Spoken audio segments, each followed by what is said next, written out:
Her stepmother forced her to marry a poor beggar. What happened next will amaze you. If this was your first time here, my friend, kindly subscribe to this channel so you won't miss out on our next amazing story.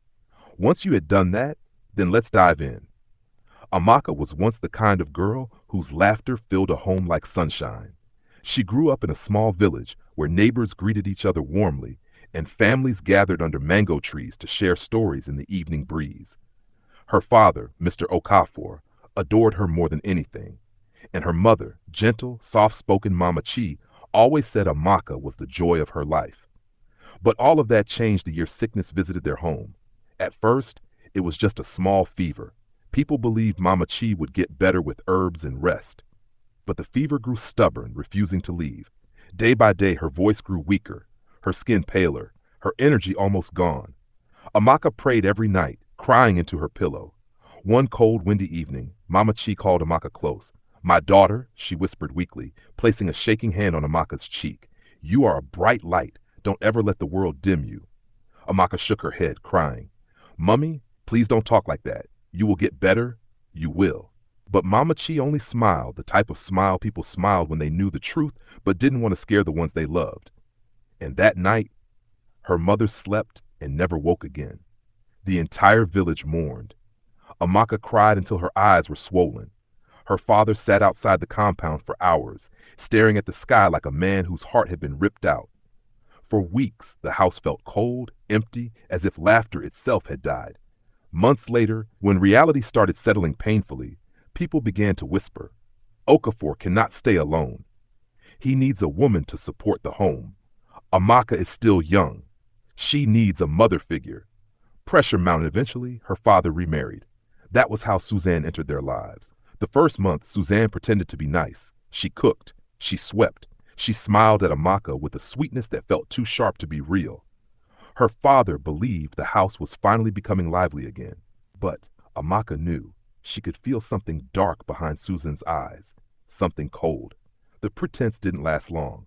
One morning, Amaka swept a corner slightly slower than usual. Susan grabbed the broom from her and shouted, "So you want to be lazy in my husband's house? Eh? You think because you are his daughter you can behave anyhow?" Amaka froze. Her father rushed in. "Susan, calm down." "Calm down for what? This girl is spoiling." Her father tried to settle the matter, but Susan had already revealed her true self. From that day, life became unbearable. Susan shouted at Amaka for every small mistake. If food had little salt, Amaka's fault. If the water pot broke, Amaka's fault. If Susan misplaced something, Amaka's fault. Sometimes even breathing wrong around her felt like a sin. Amaka cried silently in her room every night, hugging her mother's old wrapper. She prayed for strength, prayed for peace, prayed for her father to see what was happening. But her father was blinded by love, or maybe fear. He wanted peace in his home so badly that he ignored all the signs. Then tragedy struck again. Her father traveled for a business trip and never returned. News came that his bus had a terrible accident. He died instantly. Amaka fainted when she heard it. Her world shattered. Without her father, Susan became the queen of the house. A cruel queen. "Get up! Sweep this compound!" "You witch! You killed your father the same way you killed your mother. God punish you if you don't finish that work." She made Amaka wash clothes from morning till night. She starved her. She slapped her. She insulted her. She made her do chores meant for 3 adults. And when Amaka tried to cry quietly, Suzanne would scream, "Are you crying? Cry well. Cry till your eyes fall out." But the worst moments were at night. Amaka would sneak to the back of the compound, the only place that felt safe, and sit under the old orange tree. There she cried silently, her tears dropping like rain on the dry soil. Sometimes she sang the songs her mother taught her, using them like medicine for her wounded soul. Life became harder when Suzanne stopped paying her school fees. "What are you going to school for?" she snapped. "Will school cook food for me? From today you will start selling in the streets. Go and work. Bring money. Do you hear me?" Amaka tried to beg, but one hot slap silenced her.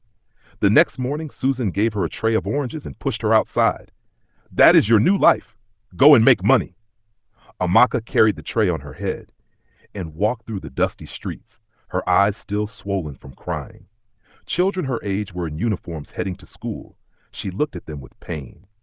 That day marked the beginning of Amaka's suffering as a hawker, a suffering she never imagined would lead to something that would change her destiny.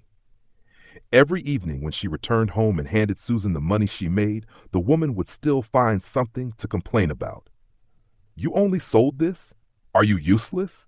Do you want to starve me?" Amaka would bow her head and whisper, "I'm sorry," even though she wasn't at fault. Night after night, she returned to the orange tree behind the house to cry, to talk to her mother, to pray for rescue. She didn't know her rescue was already on the way, and when he arrived, he would come in a form she least expected. Not as a king, not as a prince, not as a rich man in a shiny car, but as a poor beggar whom everyone despised, and this beggar's arrival would turn her entire world upside down. The sun rose slowly over the village, casting long shadows across the narrow streets as Amaka stepped out of the compound with the familiar weight of oranges balanced on her head. Her neck ached from carrying the tray every day, but she had no choice. This was her life now. Selling oranges was no easy task. She woke early, washed the fruits, arranged them neatly, and rehearsed the sweet voice she needed to attract customers. But no matter how hard she tried, some days she sold only a handful. Other days, she walked from one end of the town to the other, her feet burning, her throat dry, yet she still struggled to make enough money to satisfy Susan. Every corner of the village had become part of her routine. The noisy market square, the dusty bus park, the school gate, the motor mechanic shops where men teased her, the estate where the rich lived. Everywhere she went, someone had something to say. "Orange sweet like sugar," she called out, forcing a smile she didn't feel. Some people bought out of pity. Some bought because of her beauty. Some bought because they truly wanted oranges, but others mocked her. Some girls whispered behind her back. Some boys laughed at her torn slippers and faded dress. Yet she pushed through because she had to survive. The men who wanted her. As months passed, Amaka grew into a stunning young woman. Her features sharpened, her curves became more defined, and her soft eyes began to attract attention. One afternoon, a man in a big car stopped near her. "Fine girl, what is your name?" "Amaka, sir." "You are too beautiful to be selling oranges. Come, I can take care of you." She shook her head shyly. "No, sir, I'm okay," he laughed. "You're okay? Carrying oranges every day?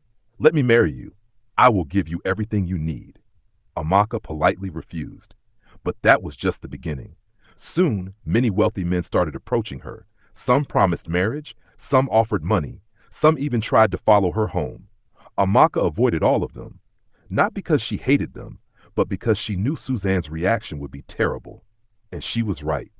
The day one bold rich man came to the house to ask for Amaka's hand in marriage, Suzanne exploded in anger. You want to spoil my daughter? You want to make her useless?"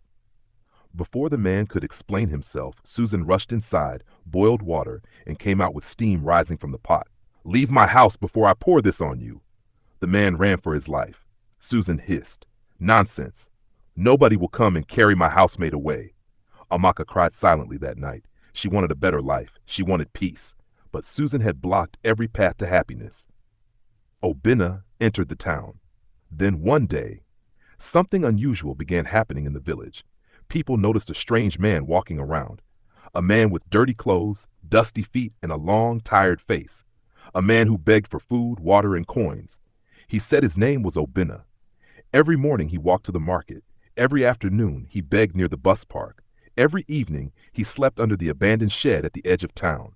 Nobody knew where he came from. Nobody knew his past. Nobody knew his purpose. Rumors spread like wildfire. That beggar is not normal.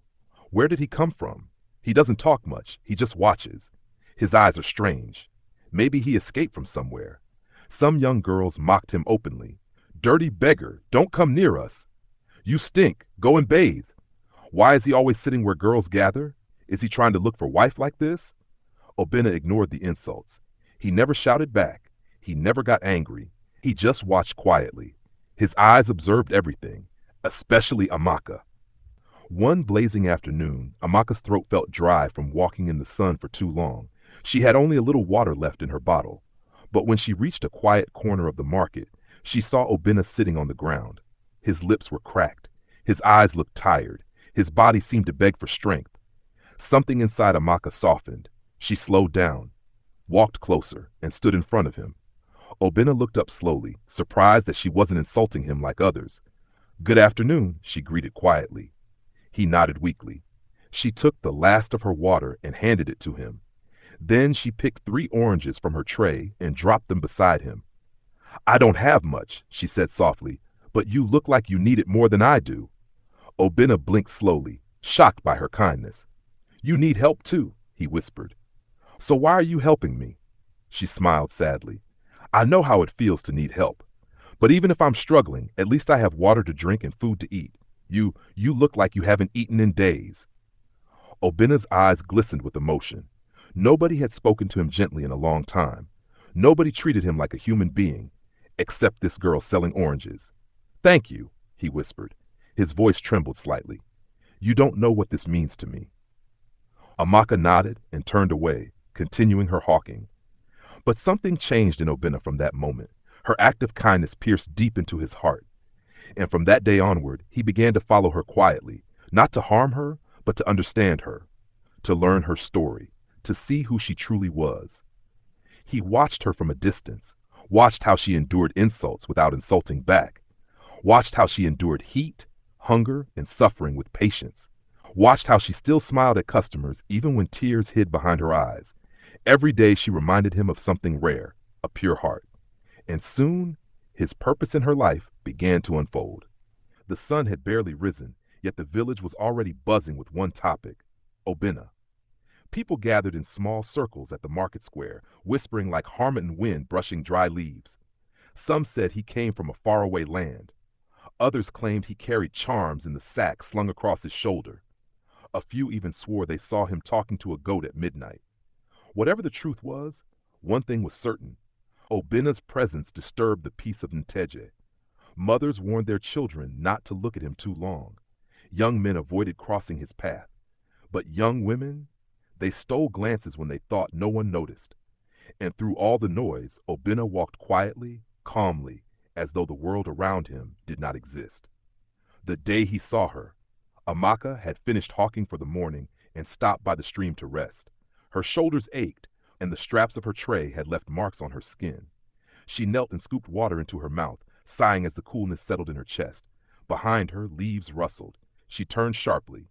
There he stood, tall, broad-shouldered, dust on his feet, a calmness in his eyes she had never seen before. Amaka's heart skipped.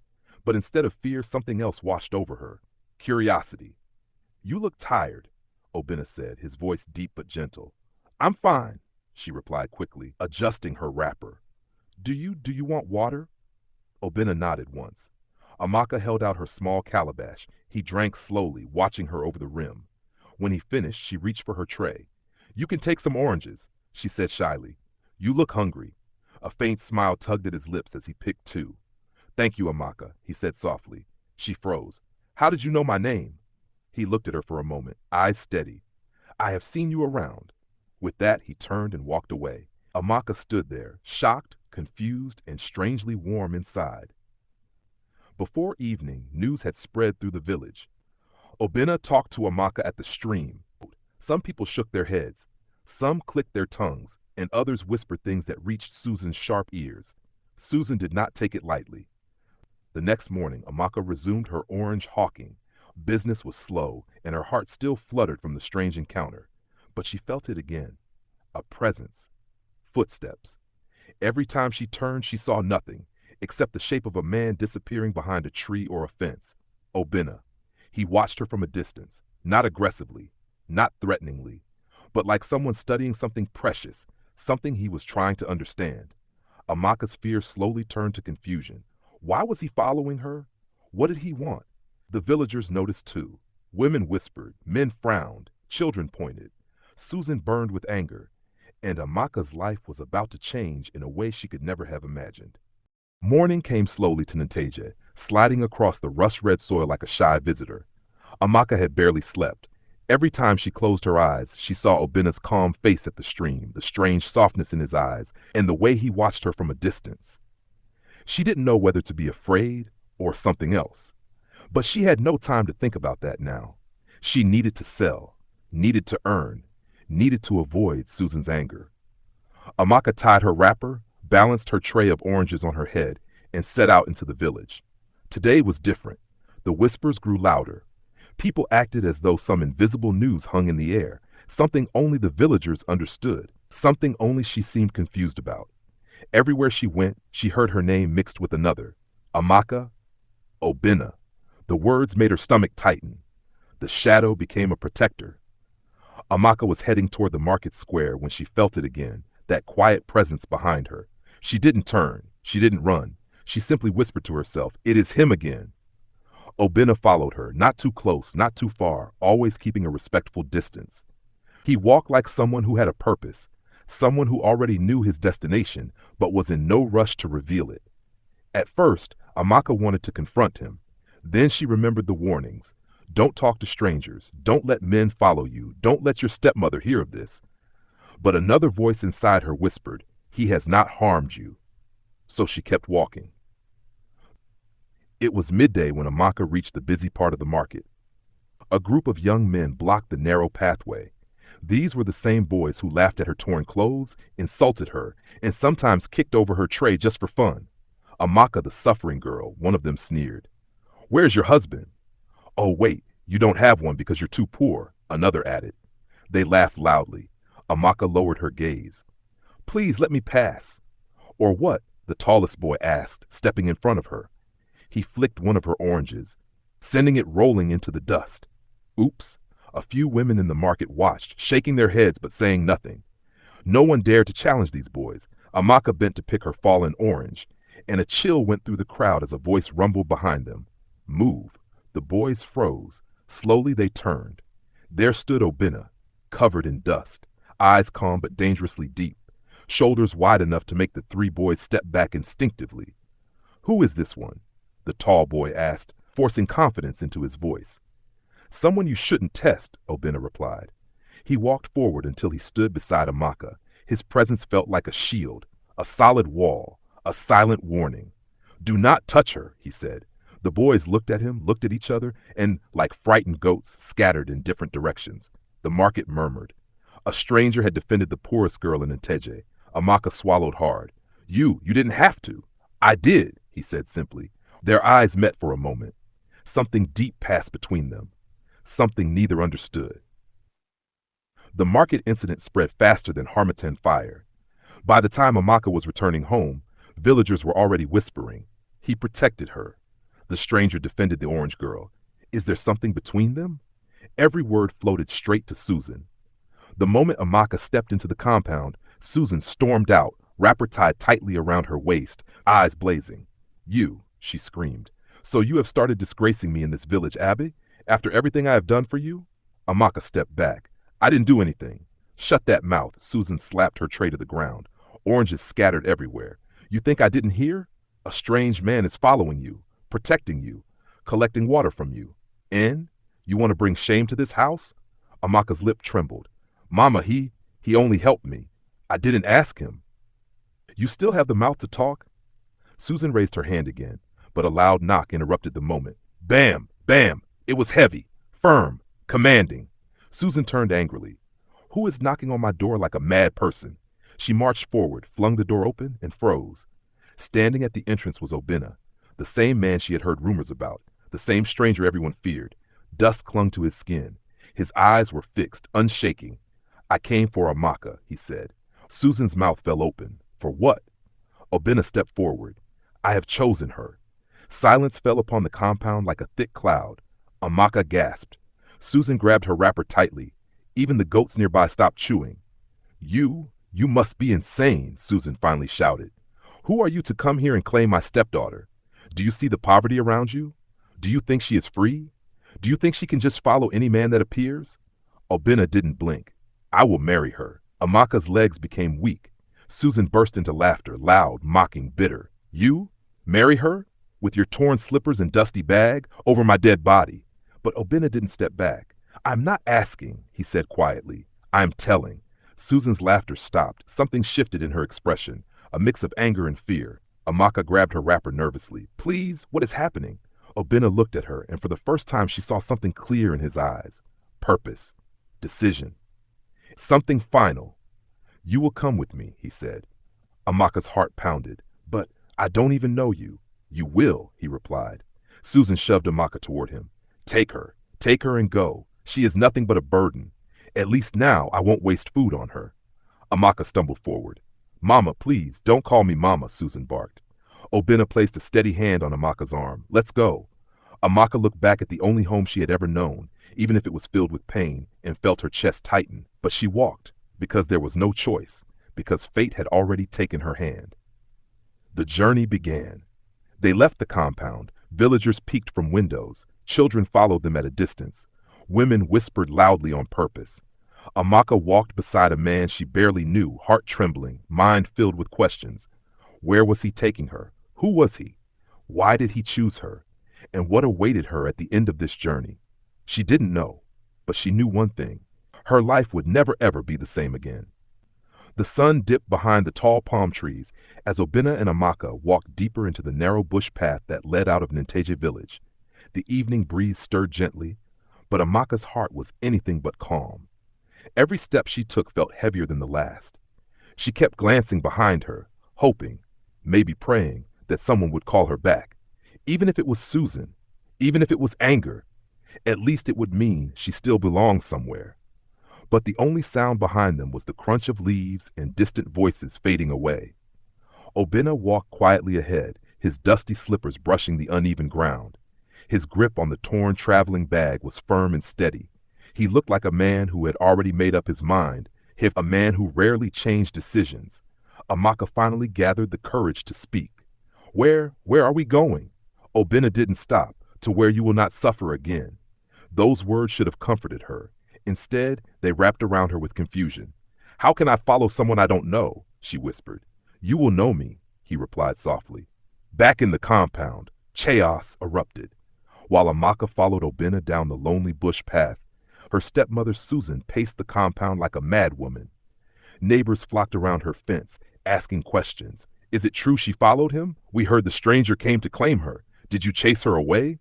Susan shouted at them all. She didn't follow him. He dragged her.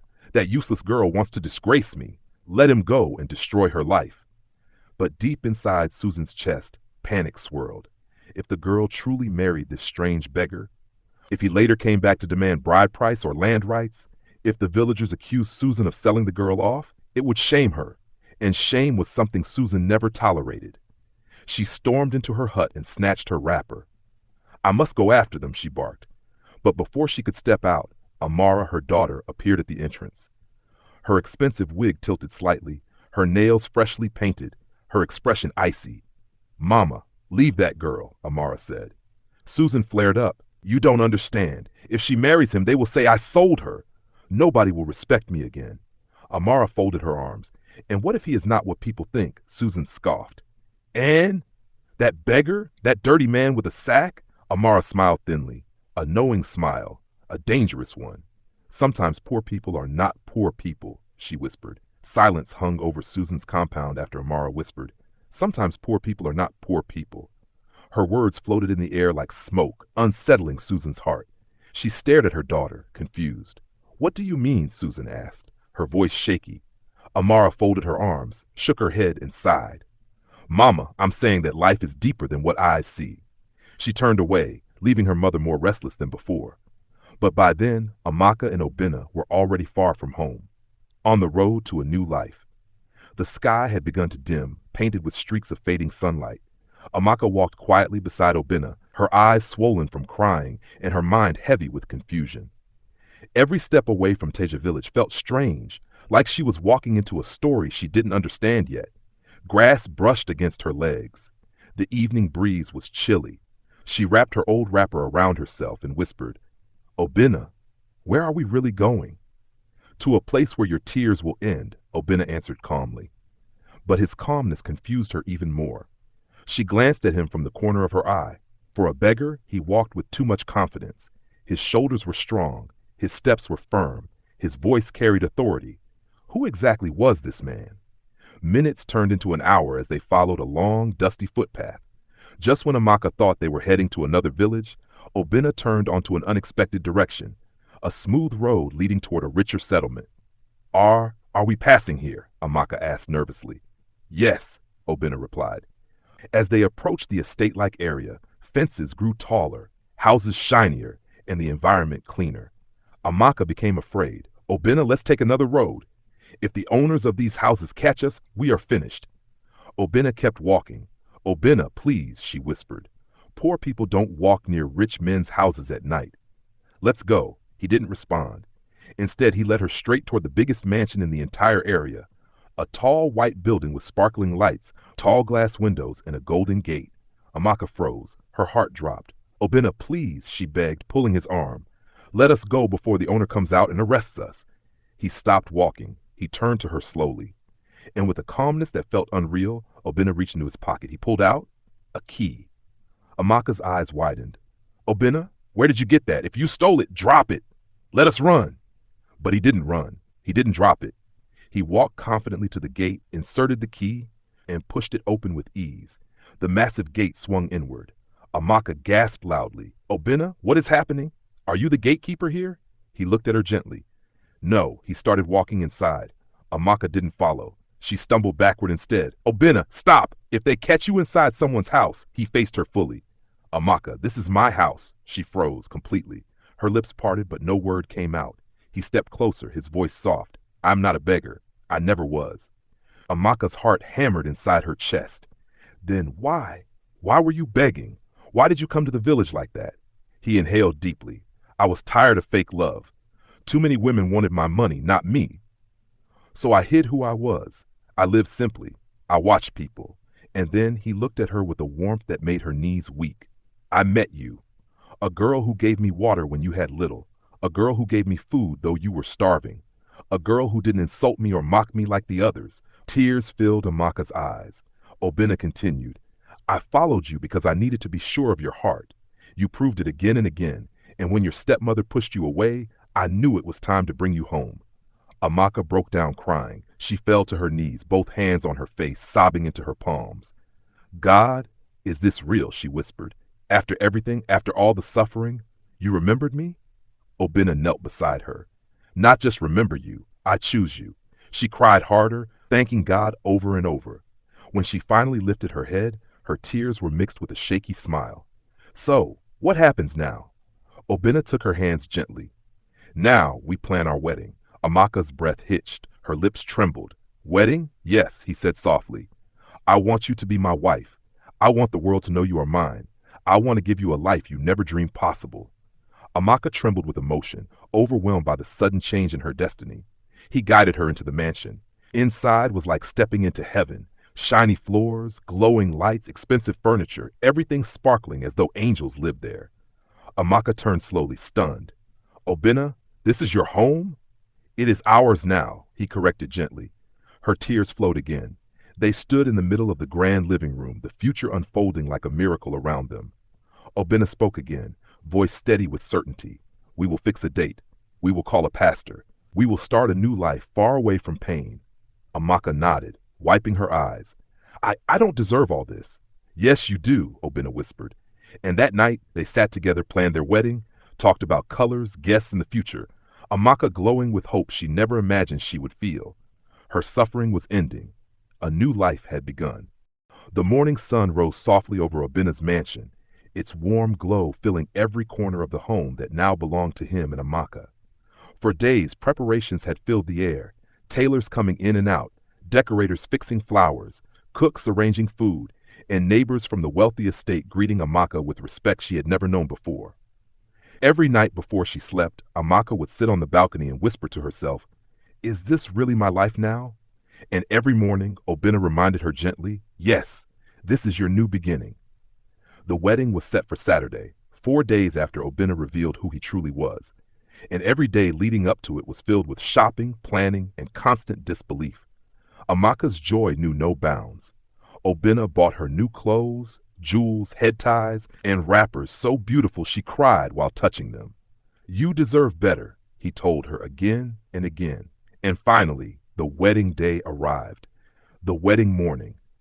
Amaka woke up before sunrise. Butterflies danced in her stomach as she looked at the white wedding gown hanging by the window. She couldn't believe that the girl who once hawked oranges barefoot would become the bride of a wealthy oil company manager. Her makeup artist arrived early. Her bridesmaids, chosen from the kind neighbors she had met, assembled around her, giggling and trying to calm her nervous hands. Obinna stayed in another part of the mansion, dressed in a sharp wine-colored suit, pacing slowly as he waited for the ceremony to begin. He wasn't nervous. He was simply eager. Eager to see the woman who had captured his heart when she was nothing but a humble orange seller. By 9 a.m., cars started arriving. Big cars. Expensive cars. The compound turned into a gathering of wealth and elegance.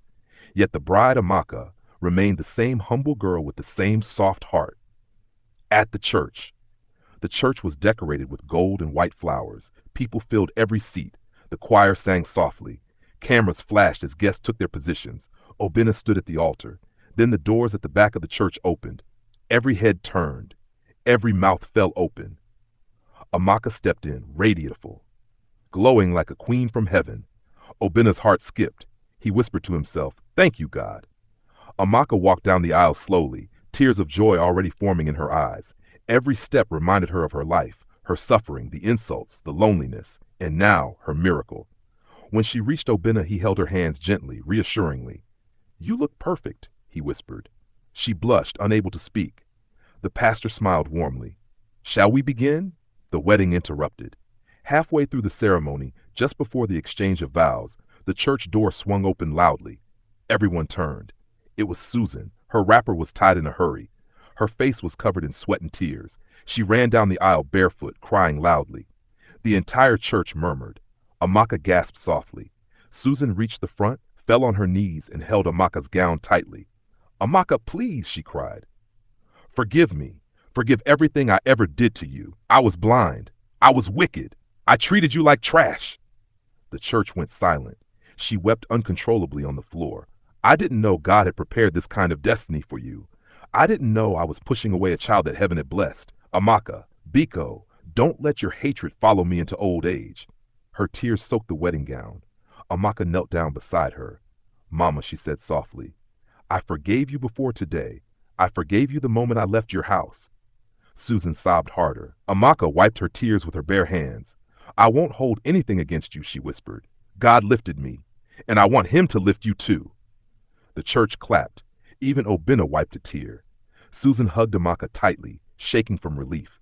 Then she stepped aside, leaving the bride glowing once again. The pastor cleared his throat gently. "Shall we continue the vows?" Amaka and Obinna stood facing each other, hands intertwined. "Do you, Obinna Chukwudi, take Amaka Neka as your lawful wedded wife?" "I do," he answered firmly, eyes locked on hers. "And you, Amaka Neka, do you take Obinna Chukwudi as your lawful wedded husband?" Tears rolled down her cheeks. "I do," she whispered. "You may now kiss your bride." Obinna lifted her veil slowly. Their kiss sealed everything, her pain, her tears, her journey, her miracle. The church erupted into joyful celebration. After the wedding, a new life. The reception was grand. Music, food, dancers, laughter, and blessings from people who admired Amaka's humility and strength. Susan sat quietly at a table, watching her stepdaughter shine. She had never felt so small or so grateful. After the celebration, Amaka moved fully into Obinna's mansion as his wife. Days passed. Weeks passed. Their new life began. Amaka started managing the biggest shop Obinna opened for her in the main market.